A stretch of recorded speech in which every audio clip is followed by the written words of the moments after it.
Okay, good morning. We are on Yud Beis Amud Aleph, and we are continuing the discussion that we had before. So if you recall last week, we said over Yud Aleph Amud Beis, the Mishnah in Talmud. Right, so let's just quickly look at the Mishnah in Talmud. The Mishnah in Talmud said, Amar Lahem HaMamuna, we're looking now at Yud Aleph Amud Beis, like 10 lines from the bottom. Right, the Mishnah said over there, Amalem Hamamuna, Baruch Hu Bracha Achaz. So the Skana Kohanim would tell the people, he would tell the people that the Kohanim, he would tell them make one bracha, and they would make a bracha. Vehim Baruch Hu V'karu Aseret Dibris Shema Vayim Shemoya Vayomer Ubaruch Am Gimel Brachas Emes V'Yatziv. Va'avodo berchas kohanim. Shabbos ma'asim bracha achas l'mishmar yitzin. On Shabbos, they're making an additional bracha. So one thing we had pointed out on Friday, if you recall, is we said, what does it mean bracha achas? The Amalam Hamuna Baruch Hu bracha achas, the first line, we weren't sure. It wasn't 100% clear what that means. They should make one bracha, and then they're going to say, Dibra, Shema, etc. What was the one bracha? We had a machlokes in the Gemara. It could be either Yotzer or, right, or it could be Avarab. It wasn't 100% clear. And then additionally, right, and then in addition, we see that they said a whole bunch of other things. One of the things that they said was Aseres HaDibros. Our first conversation here in the Gemara is going to be about the Aseres HaDibros, and then we're going to say an additional point about what they used to say there. Okay? So the Gemara says, the current Aseres HaDibros, they used to read or say the Aseres HaDibros, Shema, Vayam Shemaya. We're now back on Judaism and Aleph. Vayomer Emes V'Yatziv, right? They said over the full Shema. V'Avoida, they said over Ritzei. Berchas Kohanim, and they said over Berchas Kohanim. As Rashi, I think we pointed out already on Friday, the bottom tesis of Berchas Kohanim, Rashi says Levarchas, Berchas Kohanim was to be blessing the people, but from tesis it sounds like it wasn't duchening because you're not supposed to duchen until after the Haktaris Emurim, and so tesis had pointed out that what we're talking about here is not actually duchening in the regular, we're just saying over Berchas Kohanim, which is the way we do it now during the week, except for Yantiv. Okay, so it continues on the Gemara. Amar Rabbi Yehuda, Amar Shmuel, Af Bigbulim Bigshu Likrois Kain.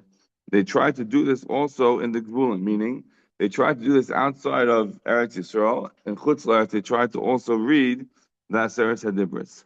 Right, as Rashi said, Bigshu Likvei Aseres HaDibros b'Kriyas Shema. They wanted to do the Aseres HaDibros by Kriyas Shema. We're going to see a couple of things that they tried to put in, and not on this block, but we're going to see that the current structure of davening that we have today, when we say Shema, was not the only thing that they once intended to say. One of the things that they intended to say was also the parasha of Balak, but we didn't end up putting that in. But one of the things they wanted to say also was Aseres HaDibros. Says the Gemara, Elo shekvar bitlum ibnei tarumas haminin. But they were mevatel that. They stopped that because of the problems that they would have from the meaning. What is the problems with the meaning? Says Rashi. Tarumas haminin shelo yomru la'amei haaretz ein shara Torah emes. That the Amei Haaretz shouldn't say that the rest of the Torah is not true. V'teidu she'ein current elama she'omar HaKadosh Baruch Hu v'shamim piv b'Sinai. And really the only true part of Torah, really the only 100% absolutely clear part of Torah is the stuff that we heard at Har Sinai. And so therefore, we don't want to get into this kind of a fight about debating about the veracity of the Torah itself. So we don't say Aseres HaDibros. Again, Rav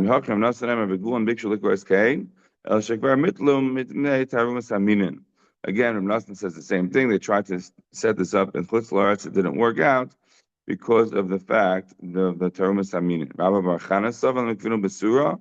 Rabbi Bar Chana wanted to set it up in Surah. Amar Rav Chizda Kvar Bitlom Mipnei Tarumas Haminim. Rav Chizda wanted to set it up in town that he came from. Again, it didn't work out. Rav Chizda, Rav Bar Chana, Rav Nosson. And the last one was Amei Marsav Mikvinu B'Nerida. Amar Rav Ashi.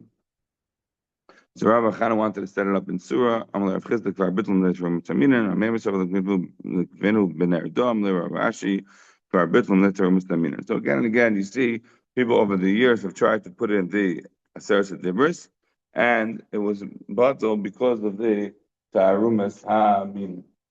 If you look and if you look in the if you look in a regular siddur, I shouldn't say regular siddur, but in a siddur, and the one we're using here is an art scroll siddur.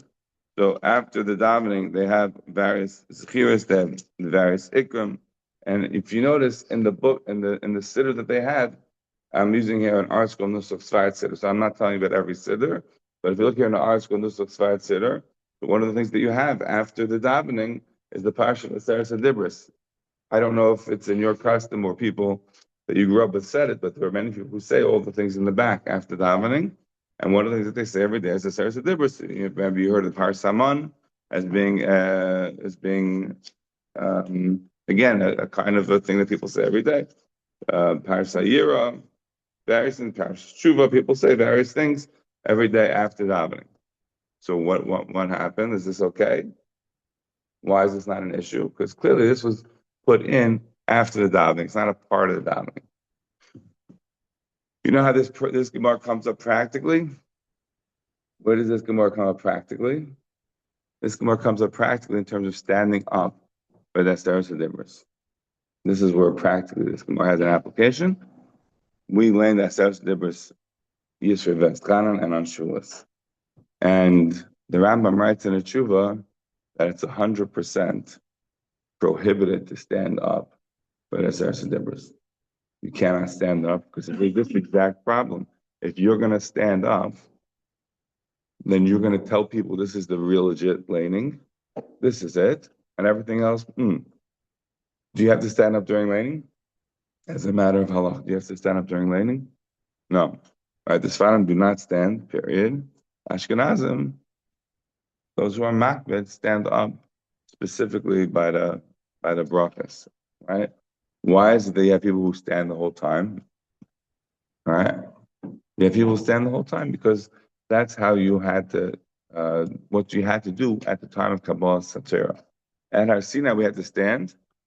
So people who stand the whole time are reenacting what Kabbalah Satira was like by standing. But it's not halacha. You don't have to stand.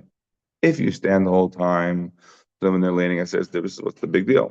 Rosh Hashanah writes in the Tshuva, Rosh Hashanah writes that you should just stand. You don't have to, you're not, because of the Rambam, you're really not supposed to stand up for Aseres Dibros. You go to certain shuls and people just pop up for the Shira, they pop up for the Aseres Dibros. It's like not necessarily so simple to do that. Rosh Hashanah, stand up at the beginning of the Aliyah. Stand up. So you're ready to, you don't have the problem with the Rambam. You just happen to be standing because you're doing that Aliyah like Kabbalah Torah. But the truth is the Rambam is a serious position here, and certainly you understand the issue or the reason why is because of this fact that we don't want to make it out as though we're standing for one part of the Torah and not the other. We say Like the name of Shavuos,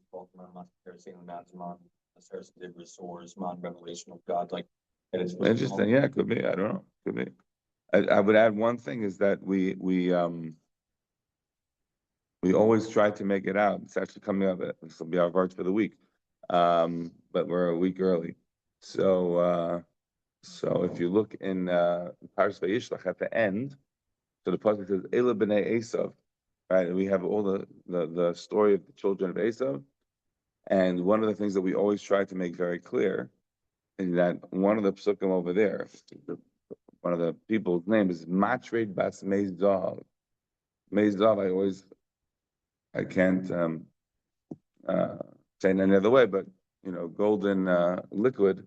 Yeah, so that's the way that's the way the brain is meant to take it. Yeah, that's literally what the name of this person was.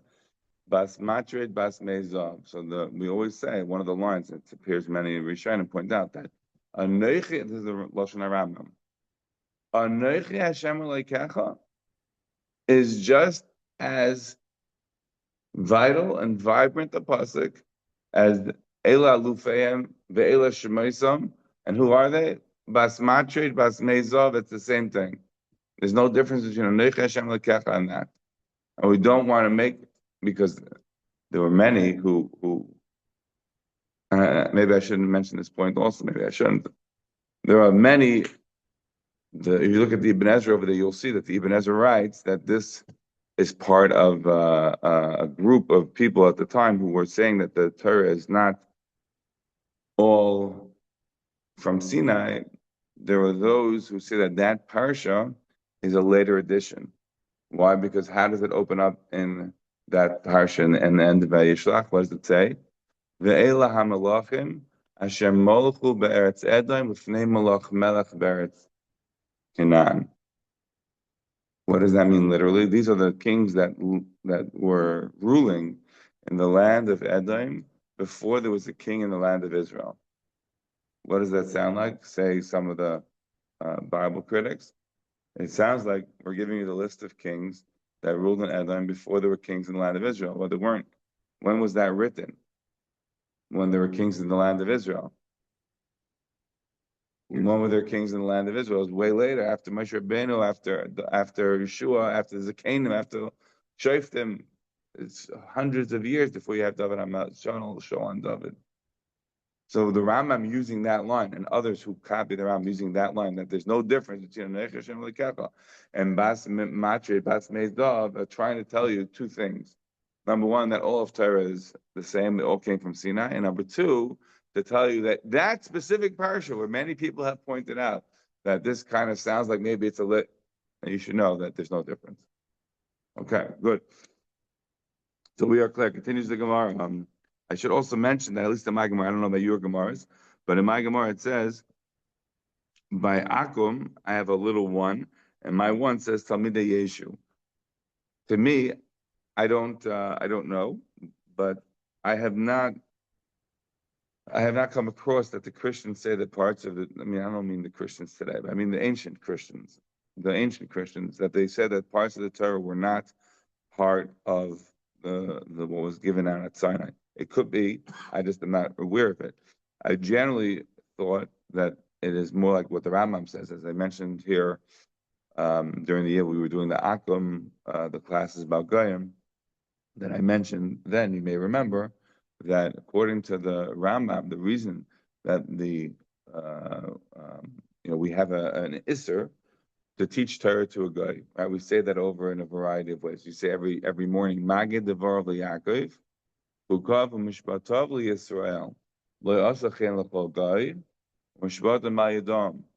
Right? You're not able to teach over Torah to a guy. How do we have that? You look at the Gemara Chagiga, Yud Gimel Amud Aleph. Look at the Gemara Bava Kama Lamed Ches.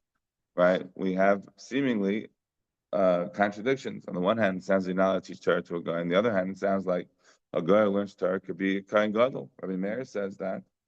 And yet we also know a guy who learns Torah is Chayiv Misa. Well, which one is it? So the Rambam, essentially, if you look, it's a complicated thing. We went through this again on Sundays. I wanted to basically make the argument to you, not like what Ramosha writes in Tshuva, where Ramosha tries to write in the Tshuva that's of course it's absolutely awesome. What I wanted to say that it's actually a lot more nuanced what the Rambam's trying to do. What the Rambam's trying to do, I believe, is separate out between Islam and Christians. So for Islam, he holds us to teach Torah to them. Why? Because any adherent of Islam will take the Torah and cut it up into what they want, because they really believe we changed the Torah. Right? They say it was Yishmael who was on that Kedah. They say so many things that we've already changed.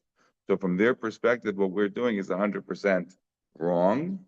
So we absolutely cannot teach them. But for a Christian who's taking everything that the Torah says in a real way, the same way we do, so that Isser wouldn't necessarily apply. So then the question becomes, are you allowed to teach him? And why does the Gemara say that you're not allowed to teach him? That at least one man number says Yechayiv Misa. But the Rambam, the way you explain these various Gemaras is depending on what the intent of the person is. If the person is there with potentially going to be using it to create his own religion, to create further synchronization, then you're not allowed to teach him. But if the person is genuinely interested, if the person is trying to understand it from a perspective of enlarging his spiritual life, he wants to do more spiritually, then such a person you would be allowed to teach. In fact, would get schar like a kohen gadol. That seems to be the position of the Rambam, and certainly is the position of the Meiri, and yeah, like I said, does not fit certainly with the way Ramesh is trying to learn over that sugya, but nevertheless, I do think that it is potentially sustained. Certainly the way the Meiri understood the Rambam, I think it fit. Okay, continues the Gemara. We're up to the next, the two dots. Ub'Shabbos meisifim bracha achas lemishmar hayotze. On Shabbos, they added in another bracha for the mishmar that was leaving. Remember that there were 24 mishmaris, right? And they would switch on every Shabbos, right? The mishmaris would switch on every Shabbos. Taisa says, just point out that Taisa is it's a little one-liner. Taisa here. Taisa says temak. Usually if Taisa says tema, it's not k'tzas, right? It's in tema or something. Taisa says it's a tema and it's also k'tzas. What is this bracha that we're about to say? Let's be lo shame v'lo malchus. What kind of a bracha is it? The bracha we're about to say it doesn't have shame v'malchus. Okay, but nevertheless, it was something that they said, right? Because if you look at if you go back to the Yud Aleph and Beis and you see what the Amalam Mamuna, you'll notice that Amalam Mamuna initially says Baruch Hu bracha achas. And then look at the end of the Mishnah. It says, and on Shabbos, what do they do on Shabbos? Well, the Shabbos might even bracha achas the Mishmar Yotzi. So you use the same exact lashon of bracha achas, both on the regular day and on Shabbos. So the question is that what Tez seems to be going after is the brachas are not the same. One is a bracha that has Baruch Atah Hashem. It has the indicia of a bracha, and one doesn't. Okay, nevertheless, this is what Tez asked. So says the Gemara. My bracha achas Rav Chelboy mishmar hayetzi le mishmar nichnas. Right, so the group of kahanim that's leaving, one of the 24 groups, is saying to the group of kahanim that's coming, Misha shachar hashemay bebayis hazeh. Somebody who residing in this house, meaning the Rebbeinu Shalom, who yashkin beinechem ava v'achva v'sholim v'reyos, he should dwell with you in this kind of a manner as well. So a very nice, a sweet bracha that the Mishmar HaYotze would say to the Mishmar HaNichnas. Okay? Continues the Gemara. Pshita. So we're now on the next two dots. Makim she'amru laharich. Right? If you remember, go back to our Mishnah on your Aleph and Aleph on the bottom. The Mishnah told us that you say over the two brachas in the morning, and then one bracha after Shema, and at night you have two brachas before the Shema, one bracha after, and then two brachas after the Shema. And then the Mishnah told us the rules about brachas. That what was the rule? We said like this: Makim she'amru laharich. When you have a bracha that is appropriate to have a certain length, enoi rashai lekatzer, enoi rashai laharich. Right? You don't mess around with the matbea shel bracha. If it's a longer bracha, that's what it is. If it's a shorter bracha, that's what it is. Lachtem enoi rashai shaloi lachtem. If it's the idea that you sign off it with Baruch, then you don't take out the bracha at the end. Shaloi lachtoim. Again, if you don't normally sign out with a bracha, you don't add a signature to the end. This is the basics of understanding how we deal with brachas. And now we're going to explore that a little bit more. Says the Gemara, Mokim she'amru laharich, right? In a place where it's normal to have a lengthy bracha. So you shouldn't cut it off. You shouldn't cut it down. Says the more pshita. I mean, okay, shkoyach, not such a big chiddush here to tell me this. The more explains, hey, because of the shecher who somebody who has in his hand, right? He has in his hand wine, and he thinks he's having beer. So the shecher, so he opens up, and he's going to make a bracha that he thinks, right, what he has in his hand. So in the situation of Hechad the Kanaka Kasat the Cham Yoda because over the Shechur Pasach Muvarka the Shechur, he thinks he has beer. So I don't know how you make the confusion. Maybe there's certain kind of beers that look more like wine. I don't know, but the guy maybe was tired. Either way, the guy is making a bracha. He thinks he's having beer, but he ends up making the right bracha on the wine. So halacha is yatsa. Halacha is yatsa. Why is that? Says the Gemara. What happens if he just finished the bracha and finished the bracha for the beer? What's the bracha for the beer? Shahaka. So if he had finished the bracha for the beer without changing it, without saying Ber Priagefan, the halacha would be what? He's fine. He can still drink it. Because we learned The Tanan, we have we're going to learn later on Lamed Ches. The Tanan al Kula Mim Amar Shakal Nia B'Dvara Yatza. On any bracha, right? If you're not 100% sure what bracha to make on something, right? You can either ask Google, call your local Orthodox rabbi, look in your brachas book, or just say Shahako. I'm not saying the order of operations. I'm just saying, in theory, if you didn't know what bracha to make, you had a suffix, say Shahako, and you move on. You don't have to go crazy about it.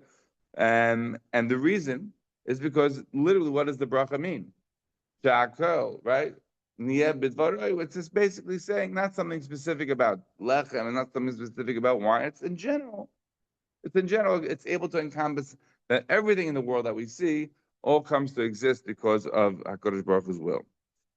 So the Gemara says that's clearly not the intent of this line of telling you that Mokum Shamar Laharich in Lavasha Lakatzer.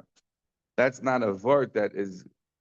I need this. Essentially, I don't need this line in the Gemara, or I'm sorry, this person to change his mind while he's saying the bracha in order to be able to teach me that he's yaitza with the bracha. Because even if he had not changed, he had just kept on going straight away with the shahakal, he still would have been able to drink it. So that's not the vort here.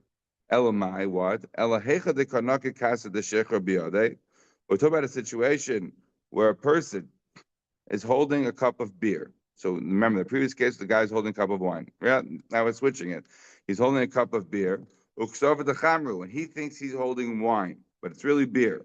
Upasach ubarach adaita de chamra, and he opens up, making the bracha for wine. Right? Again, the guy is holding a cup of beer, and he thinks it's wine, and he opens up with the bracha of, in his mind, he's going to make the bracha of ber priagefen because that's what he thinks he's holding. And now he ends up with shahako because he realizes at the end that he's got to make a bracha on the beer and not hagefen. So he ends up saying that the shahako. So the question is, my basar ikar bracha azlinon or basar chasim azlinon? Do we go after the chasim of the bracha, in which case he was correct, he's ended up with shahako, and this is beer, so it's shahako? Or do we go after the ikar bracha, right? He said, Asher. Right, the guy saying, right? Do we go after the chasima or the ikar bracha? If you go after the ikar bracha, since that was for ber priagefen, so then he wouldn't be yaitz the mitzvah. But if he wouldn't be having his kiyum of the bracha, if he was going after the chasima, then you would have the conclusion correct. He did say shakal ni'bizvar at the end, and therefore he would be yaitz the bracha here. Let's just look at Rashi quickly. Rashi says, Pasach bid the shechra of the siyam the chamra. Right, so in the situation where the person, in the first case, where a person opened up saying shahako because he thought he had beer, and then he ends up with saying bar pragefen because he realized he had wine. So tchilas habracha, right, at the beginning of the bracha, he said shahako. And then he somehow he realizes, oh, I actually have wine. Bar pragefen, and he says, okay, pragefen. So pshitlan diyatza. For sure he's Yaitza. Why do I feel see him called bracha kedas psichasa? Because even if he had finished the entirety of the bracha with the right opening, the Amar Shahako Yotza Alayain, right? And if he would have just finished the way he had started and would have finished with Shahako, he would still be Yaitza. Why would he still be Yaitza? Because of the fact that saying Shahako, saying Shahako on wine, but the Evid is going to work. So it says the Gemara Ella. What are we saying? Rather, what's the situation? Is not. The situation is the reverse. He's holding a cup of beer in his hand, and he thinks he has wine. Says Rashi,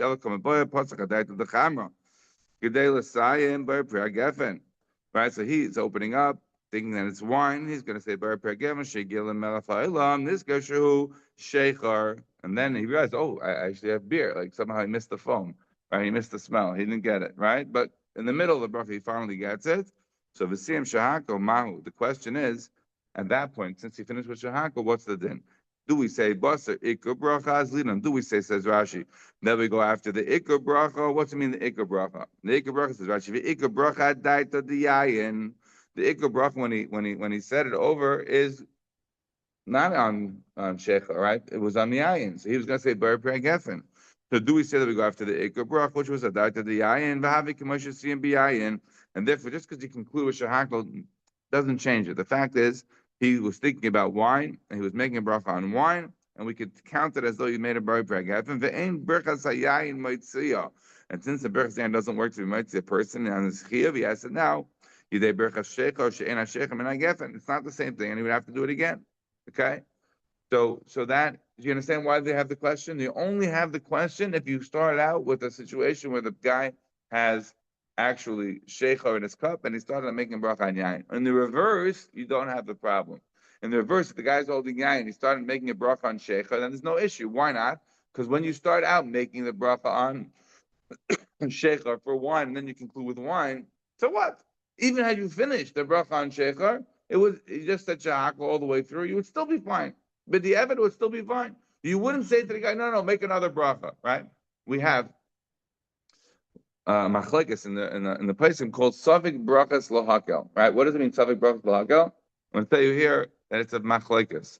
I want to be clear. When I say it's a machlekes, it means that there's like 90% of opinions on one side and 10% of opinions on the other side, okay? But there are 10%. There is a certain amount of poskim who say Savik Brachas Lohakel can be understood in the other way, okay? But the common way to understand Savik Brachas Lohakel is what? Therefore what? Savik Brachas Lohakel, therefore you don't repeat. That's the preponderance. That's the majority. That's really even probably even the super majority. But there are a few places who say no. Savik brachas lago means because the savik bracha. Say it again. The bracha. There's only a few, but the preponderance, certainly the large majority. I'm not sure preponderance means the large majority. So whatever it means, the large majority. I didn't go to law school already for 20 years, but I don't know what preponderance means. But whatever it means, that's a fancy word. It popped in my head. Whatever the word is. The most place can say Savik brachas lahakel means therefore you do not make another bracha. So if a person was in a situation where he had sheikhar, he had chamra, he had wine, and he made the bracha on sheikhar, do you say, "Oy, he just realized that it's the wrong bracha. Should he not make hagafen just to get the right bracha in?" No, right? Well, yes. Unfortunately, it's not the best bracha. Fine, but b'di'evet it works. You stay with it. Our situation is the reverse. A person has sheikhar, and he starts out with wine. Sheikhar and wine is not the same thing. You can't be yotze on your bracha of yayin for the sheikhar. So now the question is, but right before that, the moment of truth, right before you're about to say bar gefen, right, you switch to say shahak al. So at that moment, our question is that enough? Do you go after the ikar of the bracha or the sof or the end of the safe of the bracha? That's the Gemara's question. Do you go basa kasima or basa ikar? Says the Gemara, I'll bring you a raya, toshma, I'll bring you proof. Yeah, what's the proof? Shachas pasach b'yitzar, v'siyim b'may v'arovim. We want to bring you a raya from a brisa that deals with our situation, in terms of the brachas of the birchas kriyas shema. A person started out by making a bracha in the morning, right? He's saying but instead of doing that, he ended up saying Ma'av, right? But this is by Shachris. By Shachris, he's saying Ma'av. That's obviously not the right thing to be saying by Shachris. Says his brisa, Lo Yotza. Somebody who ended up saying Ma'av, even though he started out with Yotza, he's not Yotza. Pasach b'Ma'av. What if somebody started out by Shachris, saying Ma'avarovim? So he's saying over the bracha for the nighttime by the day. But then he caught himself. He caught himself and managed to finish off by day appropriately, even though he started out wrong. Halach is Yatza. Then he's Yatza. Reverse. Arviz, what happens if you have a situation of at nighttime? Pasach b'Ma'avarovim. The person started out saying Ma'avarovim when? At night. That's appropriate. But what happened to CMB Yatza? But he ends up finishing with Yetzirah. He doesn't say appropriately at the end. He ends up getting off the track, and he ends up saying the bracha for the day and night. Halacha is lo yatzam pasach b'Yetzirah. What happens if somebody opened up with Yetzirah at night? Right, it's obviously not appropriate. V'siyem b'ma'avarovim, and he finishes off with ma'avarovim, which is absolutely correct. Halacha is yatzah. Then you are yatzah. So again, in Shachas, if somebody started out with Yetzirah and finished with ma'avarovim, the halacha is he's not Yotza, but if he opened on Ma'avarom and finished with Yotza, we said he's Yotza. By Arvis, if we start out with Ma'avarom and Messiah Yotza, he's not Yotza, but if he opened up with Yotza and finished with Ma'avarom, then he's Yotza. Klal Shadavar. What do we see from all of these four cases? the hakol hoylech achar achitum. Everything goes after the end. For those who have been here at Neila, I always say over this Gemara every year by Neila. Why? Hakol hoylech achar achitum is not just a sugya by brachas. It's a sugya in life. It all goes after the end. Ultimately, if a person dies, right? Yechad Kai Gadol. We're gonna have actually more brachas later on. Right? The Gemara's gonna tell you Yechad Kai Gadol. He was a Kai Gadol for 80 years in Meis HaMikdash, and at the end he became a min. At the end he became a heretic. So all the 80 years he's a Kai Gadol. When you go up to heaven, you're gonna have major problems. Somebody mamish, right? The Gemara tells us an avodah zarah and Ches about Elazar ben Dudai, right? Terrible guy, mamish. Over how many averes? It's unbelievable, right? But how does he end up dying? Right? He puts his hand between his knees and he cries his life out. And what is it? What do they do? They welcome up. Basco says, "Oh, welcome, Rabbi Elazar ben Dudai." What does Rabbi say? Bacha Rebbe. The Gemara tells Rabbi cry. Why did Rabbi cry? Yesh shekara elamoy. B'shah achas yesh shekara elamoy kam shanim. Is it possible that you can live a whole dissolute life, a whole irresolute life, a whole life mamish mitumtam in every possible way? In the moment of truth, you finish it the right way.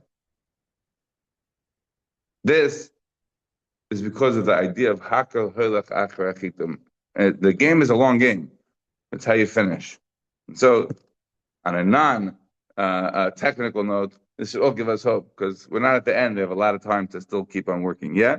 So, what do we see from this price? It's very pashut. You go after the chitum. So, what's the raya then now to us? What's the pashut raya?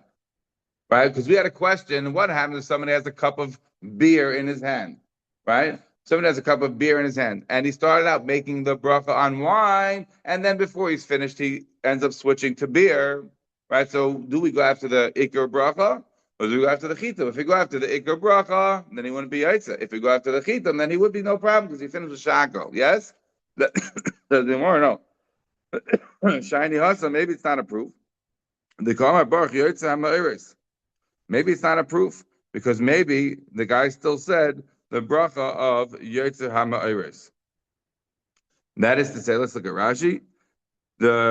We are, which Rashi are we up to? Where I think we're up to. But the Ikar bracha zin. The Ikar bracha died to the Yain Nemra. The Havi Kamoisha Siyim B'Yayin. The Ain. We go after the Ikar bracha, and since the Ikar bracha in this case, where the guy was holding the sheikhar, and he started out by making a bracha on wine. And it's like he finished with wine. So therefore it wouldn't work. So then we wanted to bring a ride from this bride. Possibly I died to the lem where the person is at night opening up with Yotzar. I mean, that's his intention, is to say Yotzar. And then he finished appropriately with Ma'avaravim. In this case, but at the end, when he's making the final decision about which bracha he's making, he finally catches up and realizes, oh, okay, I got to say it correctly. So he's Messiah with Ma'avaravim. So in these situations, Shiny Hassan, we wanted to bring a ride that maybe it's Hakol Holach Achar Achitum. So we say no, maybe it's different. Shiny Hassan, the Baruch Yotzer HaMa'iris. Maybe it's different because of the bracha of Yotzer HaMa'iris. Says Rashi, Kloimar, Dilma Psicha Eina Klum. Maybe the psicha, when we're dealing with this in these brachas Kriya Shema, maybe that's not so important, right? The person can say Yotzer or Baruch Hashem Shalom, a very sakol, but if he ends up finishing off with Baruch Ma'avaravim, or in the morning if he's saying Ma'aviyim maybe Loila, Ma'aviyim Loila. Maybe in that situation, maybe it's different. What's the difference? Maybe the psich of these brachas is not so relevant. And this that the guy that we are saying that the person is yotzer is lafi shechayzer v'chaysim bebarach yotzer ha'ma'eres v'idei chasima ka'amar. What we're saying here is that the reason that this has become, it's not such it's inapposite, that this raya is not really relevant for our purposes, is because of the fact that we're going after the chasima of the bracha. Right?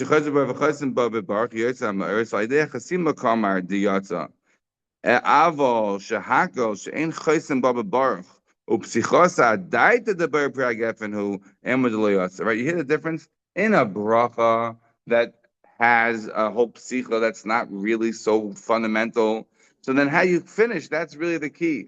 But in a bracha that opens up with like a short bracha of shahankel or bar geffen, that you can't say the same thing. There's no psicha that's like an introduction to the bracha. So therefore, maybe what we would say is that the two are not on the same are not relevant. You can't learn out from the birchas of Kriyash Mata what we would do by a food item, because the food item's bracha doesn't have this whole big introductory pasuk, this whole introductory paragraph, and therefore maybe the two are not the same. All right, we'll stop over here. We have to finish up tomorrow to the two dots, and also we're gonna do the new parak on Wednesday. All right, shkach.